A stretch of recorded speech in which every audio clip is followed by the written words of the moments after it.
हर हर महादेव। हम सुनने जा रहे हैं अपरा एकादशी की व्रत कथा। भक्तों, हिंदू पंचांग के अनुसार एकादशी को सबसे महत्वपूर्ण तिथियों में से एक माना जाता है। हर साल ज्येष्ठ मास में आने वाली कृष्ण एकादशी तिथि को अपरा एकादशी के नाम से जाना जाता है। जिस प्रकार भगवान कृष्ण के द्वारा अन्य सभी एकादशियों का महत्व बताया गया है, अपरा एकादशी की व्रत कथा इस प्रकार से है।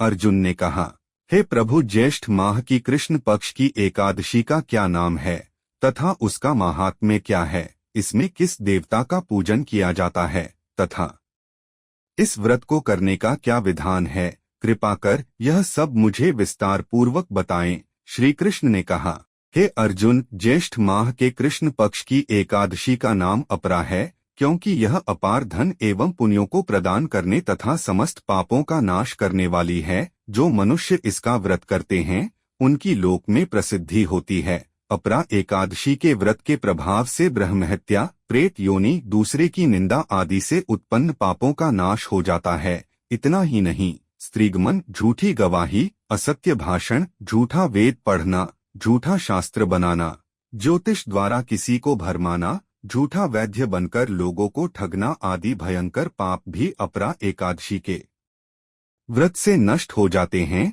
युद्ध क्षेत्र से भागे हुए क्षत्रिय को नर्क की प्राप्ति होती है, किंतु अपरा एकादशी का व्रत करने से उसे भी स्वर्ग की प्राप्ति हो जाती है। गुरु से विद्या अर्जित करने के उपरांत जो शिष्य गुरु की निंदा करते हैं तो वे अवश्य ही नर्क में जाते हैं। अपरा एकादशी का व्रत करने से इनके लिए स्वर्ग जाना संभव हो जाता है। तीनों पुष्करों में स्नान करने से अथवा कार्तिक माह में स्नान करने से अथवा गंगाजी के तट पर पितरों को पिंडदान करने से जो फल प्राप्त होता है, वही फल अपरा एकादशी का व्रत करने से प्राप्त होता है।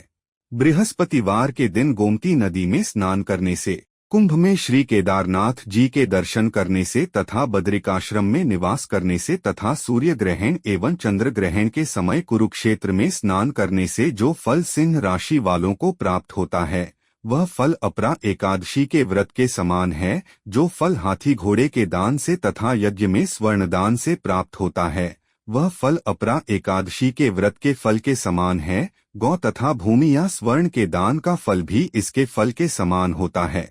पापरूपी वृक्षों को काटने के लिए यह व्रत कुल्हाड़ी के समान है तथा पापरूपी अंधकार के लिए सूर्य के समान है। आत्म मनुष्य को इस एकादशी का व्रत अवश्य ही करना चाहिए। यह व्रत सब व्रतों में उत्तम है। अपरा एकादशी के दिन श्रद्धापूर्वक भगवान श्री विष्णु का पूजन करना चाहिए, जिससे अंत में विष्णुलोक की प्राप्ति होती है। हे राजन, मैंने यह अपरा एकादशी की कथा लोकहित के लिए कही है। इसके पठन एवं श्रवण से सभी पाप नष्ट हो जाते हैं।